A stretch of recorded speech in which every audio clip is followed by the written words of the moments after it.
Hello and welcome back to Compelling Conversations, the go-to space for visionary CEOs and leaders who want insights that drive action and transformation.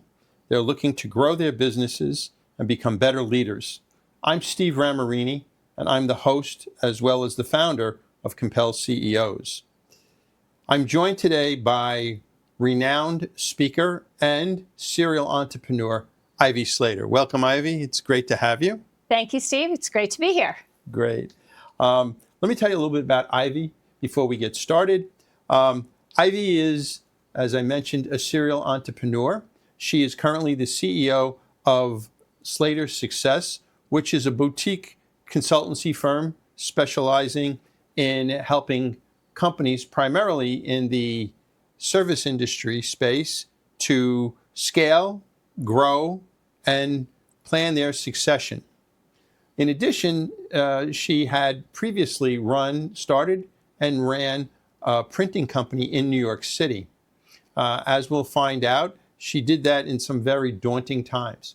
She is a speaker as well as a coach and a consultant and a mentor, and she has written 3 books. Her most recent book, which is also made into a bestseller, is The Best of the Best. Her previous books were on scalability and creating sustainable companies and succession planning. So Ivy, thank you for being with us. And let's get right into it if we could. Absolutely. I know you've been presenting to our groups this week, and one of the things that you highlighted was on planning and looking out into the future, being specific and intentional.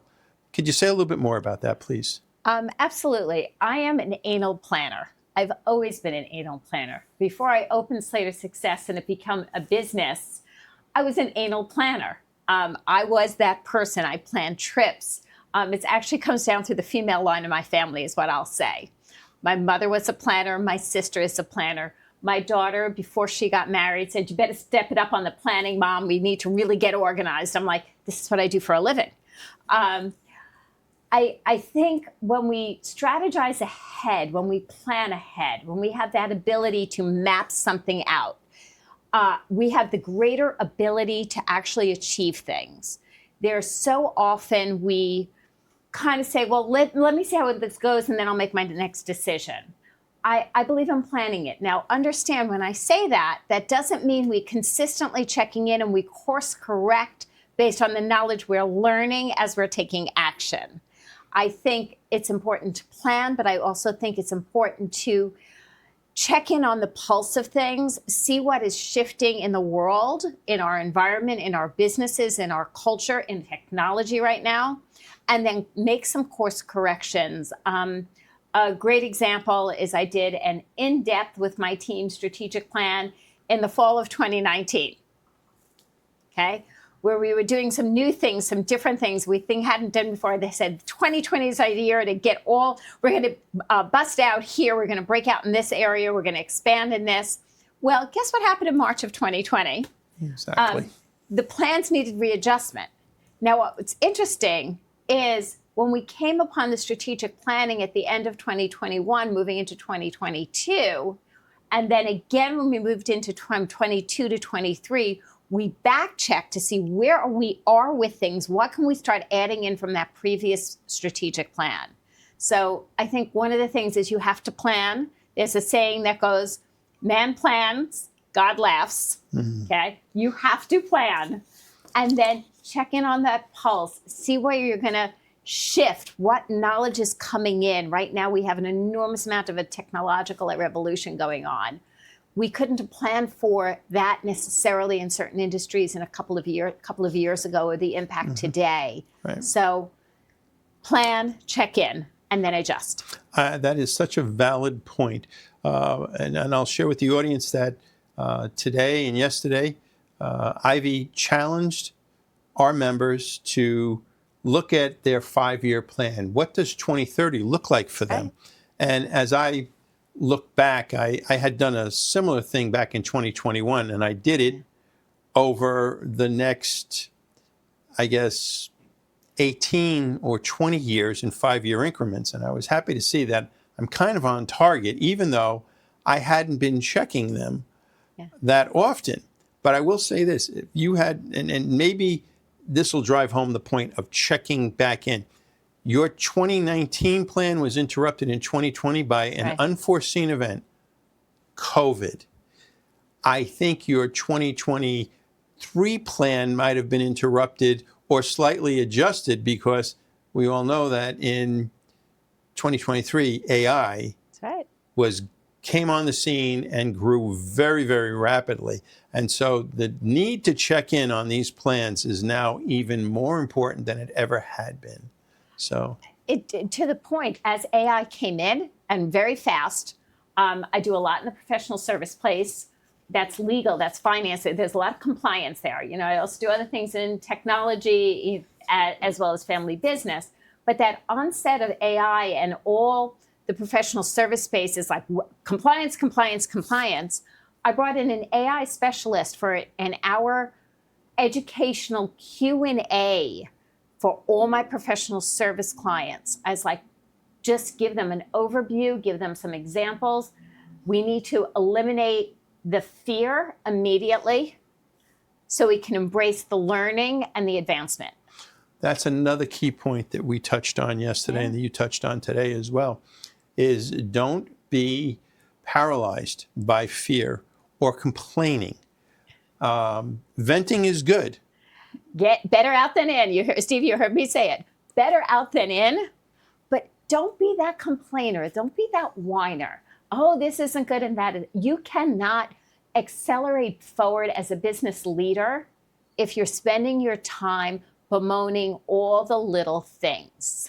Exactly. Wine is for drinking. It's not for the way you run your life. Absolutely. We're going to be having some of that before we know it. Yes. Anyway, so tell me, how would you describe your journey as an entrepreneur? Well, I would say it's been a journey of learning. It's been 100% journey of learning. Being an entrepreneur is being regularly faced with obstacles, with detours in the road. You know, today and yesterday we used an analogy of a car. Okay, we used an analogy of a car, and we kind of created this car analogy going down Highway 66. So your four wheels are the four wheels that keep your business going, and you want to always be checking in on your strategic planning and in your balance, in your financial, right? Your financial strategy, your marketing strategy, your sales strategy, and your team and operations. You are that driver of that car. You're steering that car along the way. My journey as an entrepreneur is there's been some bumps, there's been some flat tires, there's been some detours, there's been some, you know, in 2007, I was happily, let me put it this, I'll rephrase this one. At the end of March in 2007, I was a printer. I had 2 kids living in Manhattan, all good, check, check, and check. And then in April, I hit that wall and I said, I'm not going to die a printer. I have to do something else. I have no idea what that's going to be. I have no idea how I'm going to afford to pay my bills, but there has to be something. And there was that, you know, bump in the road, that detour that I leaned into. I leaned into market research. I leaned into talking to everybody and their brother. Steve, you and I were talking so deeply today and yesterday about the value of relationships. It was leaning into the value of everybody I know to speak to different people in different areas that then brought me to the truly birth of Slater Success and the succession plan and transition from Slater Graphics here, that my journey as an entrepreneur has been Highway 66 with a bunch of bumps in the road, a few detours, some curves I didn't see coming at me when I got on that road that morning. And in general, taking in the amazing, amazing people I've met, businesses I've worked with, taking in that vision of that is going down that road of 66 and seeing the beauty and feeling very grateful for the opportunity to do this. That reminds me of 2 things you said. One, and if I go back, you started your businesses in not the most opportune times. And it highlights the point that in every business cycle, whether it's expansion, contraction, at the bottom or at the top, there are always opportunities. The first business was started after somebody basically cleaned out the factory. I opened the door one month. It was a merger of a printing company. My father and I came into my father's business in my late 20s. I became a junior partner, and then I took the lead on spearheading a merger of that company with another company. And he was not for this. This was truly so I can have a second child was my vision. There's a lot of backstory there not needed to know today. 5 years later, that merger, I opened the door one Monday morning and half the office was cleaned out.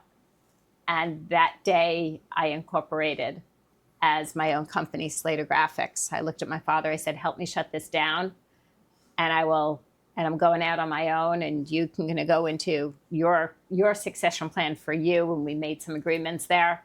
And I went out on my own that day and, jump forward, goodness gracious, from 97 to 2007, eventually being out of printing in 2000. And so I made the decision not to die a printer in 2007. I opened this company in 2008, a very auspicious year to start a new business in the financial world. Yes. It was not good. And I was completely divested of my printing company in 2010. And Lord knows, because of the recession at the time, I was scrappy and working my butt off on two businesses. The joke was we had two businesses, two children, two homes actually, but one husband, and I was going to survive. Oh, that's great. I'm glad you did. For those of you who don't remember, 2007, we were leading up to the Great Recession of 2008 and 2009. And actually, while you were starting your business, 2007, I had the most number of our Compel members sell their businesses at record numbers, at record prices, and multiples. So, good guidance for them. Yes, that was the right time. In looking at your business of working with clients, and then in working with customers from the printing business, what's been the biggest hurdle you've had to overcome?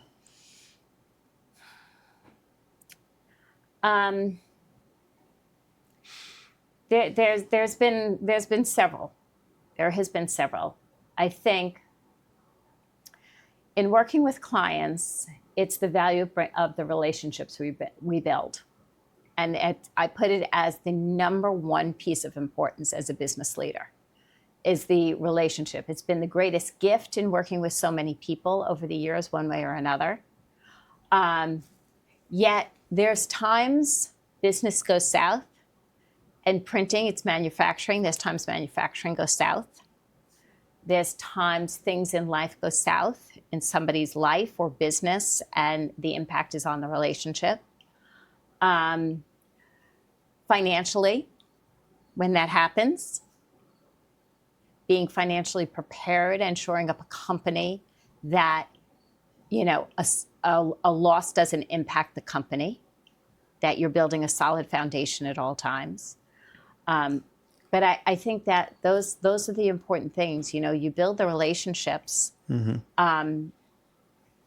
it with integrity, stay with your clients and your customer base through the journey. But no, there's going to be some bumps, and make sure you're building that foundation that you can navigate any bumps. I'll share a bad decision I made once. And believe me, it's not just one. But I had my printing company. We did a very large job for a design firm. Their client is a technology company, and we were getting paid directly by the tech company. And this is back in the 90s. Okay. Well, the tech company said in the full 3 parts of the job totaling about $180,000, which is a lot of money then, okay, for this type of job in several different stages. And I said, not extending credit. I'm like, no, it was 120, I'm sorry. And they're like, why not? And I said, I don't know you. I was like, well, we'll fill out a credit form. I said, that's great. I don't know you. And it came down to, I don't know you. And we did the first piece, and it was in a process of, we got a certain deposit that covered paper and prep, and then we did the next deposit, and the balance of each one was a COD based on showing samples. So part 1 went great. Part 2 went great.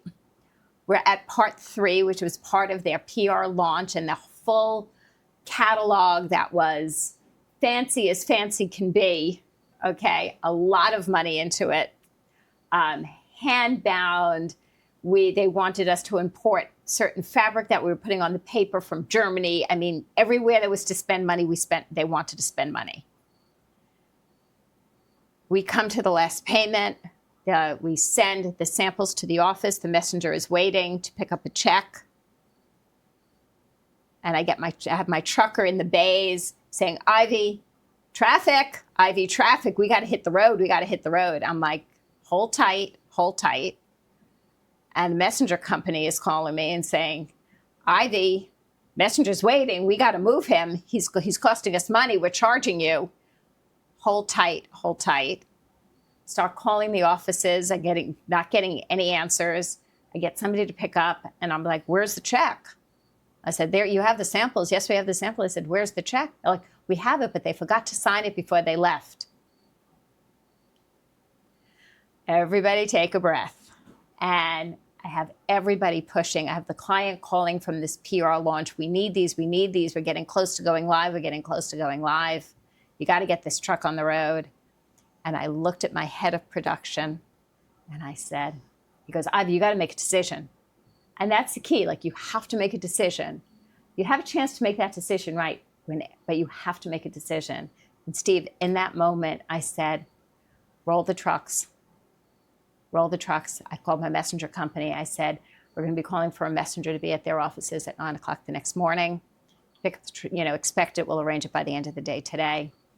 Everything. They released the messenger. We released the job. The truck got on the road. And I sat down and I leaned against the console that had the presses. And I look over at my production manager and I said, I just made a really bad decision. And he goes, what do you mean? We got to get paid. And I was like, everyone's going to get paid. And the person who didn't get paid was me. Entrepreneurship is a journey. It's a journey of good and bad decisions. We try to make more good decisions than bad decisions, but know you're going to make bad ones. And it's how you navigate the decisions at the time of the problems and the obstacles is what success is about in that long haul. Absolutely. A while back, probably 20 years ago, we had a speaker who basically said, other people have said this too, it's not how many times you get knocked down. Oh. It's about getting up. That's right. And that was a great story about getting up. What do you see as the biggest challenges facing businesses today? We're in a technological revolution. I put this on par with the Industrial Revolution, right? Yes. You went from, horse, buggy, and mules to wheels and automation rapidly, quickly. We're going from, we've all been on computers to this entire world of, AI. It is so fast. It is so quick. It is so rapid. I know my company, as a company, we have invested in new things literally in the last 60 days, in the last 6 months. We're trying, we're testing. I brought somebody else in, actually the same person in, to do just a training with my own team, right? I think we have to be leaning into the new technology, leaning into what is advancing, learning, letting go of the fear, putting boundaries and systems in place with it. Please Don't just throw it all out the window and jump in with 2 feet and not a life jacket, right? Put systems in place, put boundaries in place, protect your assets, protect your company. Educate your people is vitally important. We must be educating our people, training our people. This is a perfect opportunity to lean into trainings within our own company, teachings within our own company, rolling things out and testing it and evaluating those tests. Good point. Very good point. I know over the last 2 days you emphasized always be learning. You emphasized building up relationships and valuing those relationships because it'll lead to growth, it'll lead to more success, it'll lead to improvement. And now leaning in, absolutely, leaning in to the opportunities as they present themselves. Yeah. These are all good points. You mentioned you're going to make mistakes, so don't take this question the wrong way, but if you could do it all over again, what would you do differently? If I could do it all over again, what would I do differently?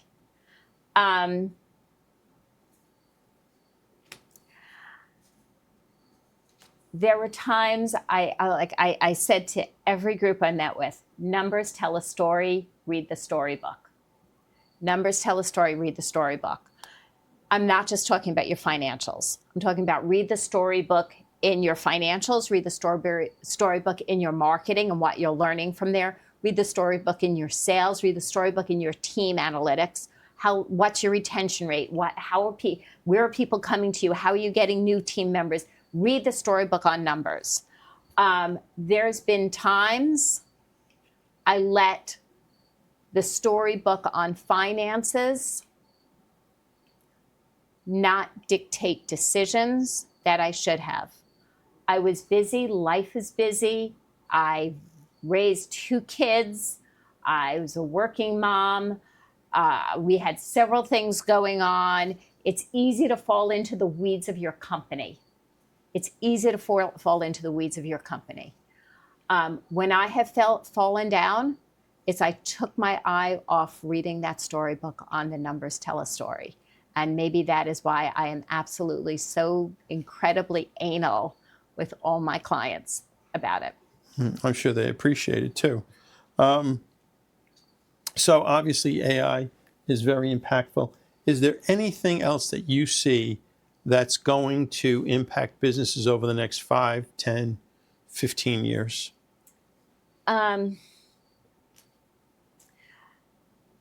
People have a lot of opinions about the economy. And the economy is. I'm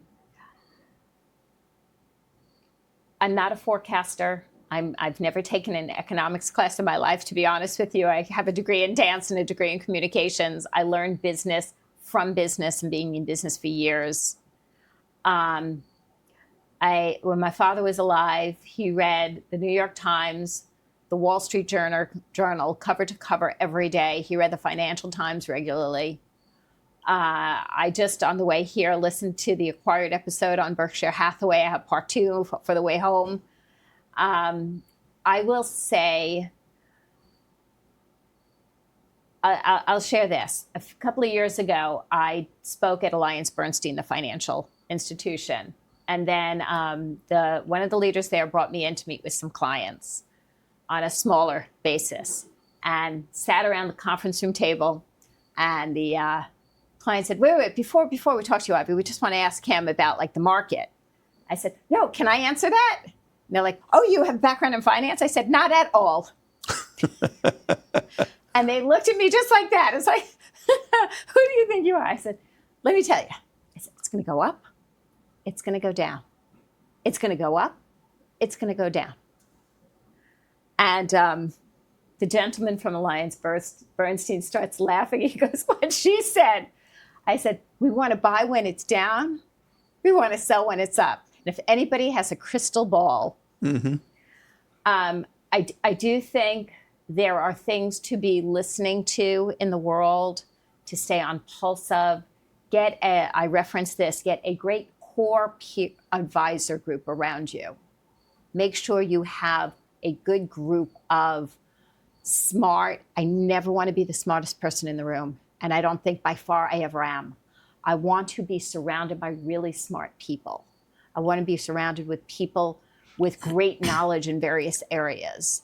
And I know when I do that, I could lean into this group and say, where are we? What do I need to know? How do we navigate what's coming forward? We're in some worlds of unknowns. We are in, right? We're in this different revolutions. How do I, as a business leader, parent, wife, and everything else, be the leader to make decisions with as much knowledge as I can, as best as I can, knowing not every decision is going to be the best one. Excellent. Thank you. So let me turn the tables a little bit. Where do you see yourself in 5 years? As the CEO of Slater Success, I am opening this company in 2008 was the best thing I ever did. Every day I wake up and I absolutely love what I do. I am driven by what I do. I will tell you, most of my friends are in the places of thinking of retirement or have retired, or school teachers who have exited or soon to be exited, or whatever that looks like. And I just actually had a Sunday afternoon with a girlfriend of mine, and we looked at each other, and she is a strong career person. She heads up something quite dynamic. I said, where are you? She goes, I'm not stopping. Well, I was like, forget all these people. I said, me too. I'm having a ball. Why should I? Where do I see myself in 5 years? Doing what I'm doing it on a evolution scale, because the world will continue to evolve, and I look forward to evolving with it. I would love for you to give that message to my life partner or my business partner. They have different ideas as to what I'll be doing in 5 years. But that doesn't mean we can't travel more, we can't do other things, right? We can bring more things in. That's what's on their agenda. It's going to obviously have to be on my agenda too, but that's a story for another day. You mentioned a lot, obviously you mentioned about the acquired podcast. Right. But what has been the one book that has had the greatest impact on your life, your career, your success? In 2007, when I started this transformation, at the time, people thought I was a knucklehead. I will tell you, people didn't know what the coaching industry was and consulting was. You mean you're going to open a Price Waterhouse? I don't understand, right? I started reading, and my favorite book to this day is Napoleon Hill, Think and Grow Rich. And I think you could reread that once a year and continue to learn from it. That's great. That's excellent. So any closing thoughts? Do what brings you joy. Number one, do what brings you joy. Build a great business to live a great life. So what we're talking about is, what am I, right? What do I want to do? What do you want to do? You're loving what you do. I'm loving what I do. Build a great business. I don't have to retire. I don't have to exit to live a great life. I could build my business and enjoy a great life. And I've done it so many times with my family during Slater Graphics, Slater Success. I've continued to live.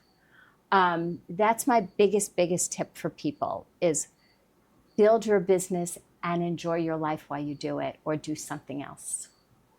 Great. Thank you so very much, Ivy. It's been a pleasure having you these last few days with us. It's been a pleasure having you on our podcast. And thank you for viewing. Stay tuned for our next episode. And thank you for joining us today from the iStudio at Brightech TV. This is Steve Ramerini signing off for Compelling Conversations.